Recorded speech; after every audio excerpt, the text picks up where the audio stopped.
Hi guys, it's Marine. Welcome back to my little English page. You've probably noticed, but over the past few months I've been trying to create more content focused on listening. And more specifically, I've been trying to stay away from typical listening practices that you find in exams.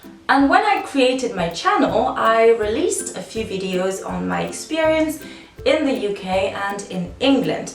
And those videos were really popular. You guys seem to really enjoy those types of videos. So I decided to do another one, but this time on my experience in Spain. So today, I'm telling you about things that still surprise me in Spain.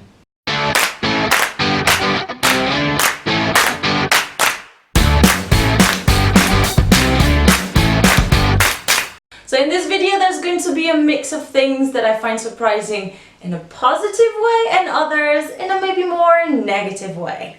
But let's be clear about this. I'm half Spanish, so I'm allowed to judge. I live in the south of Spain, in Andalusia, in Seville. So a lot of the things that I am going to mention today apply to this particular region or city. It doesn't mean that it's the same everywhere else in Spain.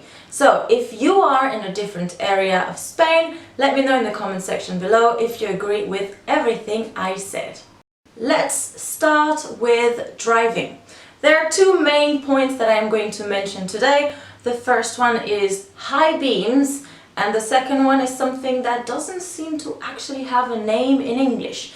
In Spanish, it's called the doble fila. First, if you don't know what the high beams are, they are the very strong, very powerful lights that you can use at night or if it's foggy or snowy outside. So of course, those lights are extremely strong, which means you don't want to use them at all times. They could blind the people coming in front of you.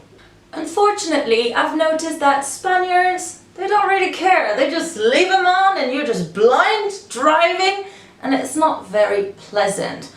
I mean, I don't know, if I know I'm coming up to a curve, I'm going to switch them off so that I don't blind the next person coming up. They don't do that here. Now let me explain the concept of the doble fila. Basically, you need to go by bread. It's not that close, so you hop into your car, you drive there, but you can't find anywhere to park. So you're just going to leave your car on the side of the road with your warnings on. Yes, you leave your car unattended, blocking the road. It's not a problem. Fairly close to where I live, I've noticed a specific parking area, so all the cars are parallel parked, and right in front of those cars, another row of cars completely parked there. Which means, if you're one of the parallel parked cars, you're screwed. You can't get out. I know it is also something that people do in France, but I don't think it's as common as it is here in Spain. Something else that's similar but not quite the doble fila thing is two cars meet at an intersection, the two drivers know each other, they are going to stay at the intersection and chat until they're done. Doesn't matter if there is a row of cars behind, you just need to finish your conversation first. Okay guys, let me just insist one more time, I am not hating on Spain or Spaniards. I love Spain, I would not live anywhere else, and I'm also half Spanish, so again, I'm allowed. But on a more positive note, there is something amazing about Spain. Beer is cheap, like real cheap, dirt cheap. I would say beer is sometimes even cheaper than water. Just like in the US, Coke can be cheaper than water. Well, in Spain they have different priorities. Beer is more important. Since we're talking about things being cheap, it's very important to mention how affordable eating out is in Spain, and more specifically in the south of Spain. I feel that it is sometimes cheaper to actually eat out than to stay at home and make food. Because in Spain they have something called tapas, so they're dishes, but instead of being full portions, they are small portions, and they are, like I said, very affordable. usually ranging from 2.50 to €5 depending on how fancy and sophisticated the tapa is. Which means you can easily eat for 2 people under 12-15 euros. I mean, can't do that in France, that's for sure. Moving on to the next thing that still surprises me, and it is how late people go out. So, in Spain, don't expect to meet with your friends before 10:30, maybe 11, if not later. Unless you're having dinner. But if you're just going out, then you will not go out before that, and if you do, everything will be pretty empty and not very exciting. Which, for me, is a big problem because my goal is usually to be in bed by 12:30. Which, you know, if you're going out at 11, it's not a lot of time, is it? So yeah, this is something that I'm still struggling to adjust to, because if you go out this late, it means you go home very late and the whole next day is just gone and lost because you need to recover from your night out. So I'm very curious, guys, what's the usual time to go out in your own country? Would you say people go out much earlier and go home earlier? Or just like the Spaniards, everything happens as late as possible?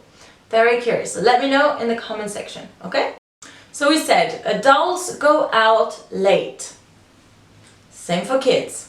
And don't get me wrong, kids, 10-year-old kids don't go out at night to go clubbing with their friends, no. But Spanish parents take their kids out with them when they're just going to the bar to have a drink with their friends or for dinner. So far, it's pretty normal, isn't it? Yes, but remember, adults go out late, which means the kids also go out late. So it's not uncommon to see kids still running around and playing outside at 1 or 2 in the morning. I don't know, I feel that in France, parents might not take their kids with them if they know they're going to be out so late, and they might either try to find a babysitter or, you know, drop the kids at their parents'. But it seems to be quite different here in Spain. How is it in your country? Do you go out with your kids even if you know it's going to be late, or do you find a way to drop them somewhere? Now, the last thing that still surprises me is something that you might be aware of, but Spaniards are known for speaking very loud. This is something that used to surprise me even as a kid. I remember talking to my Spanish grandmother in Spanish, and the way she talked to me, I would always think she was mad at me. Abuela, ¿qué comemos hoy?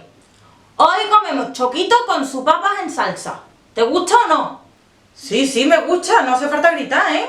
¿Pero qué dices, mi arma? Yo no estoy gritando. And that was an example of a lovely, pleasant conversation. Doesn't look like it, does it?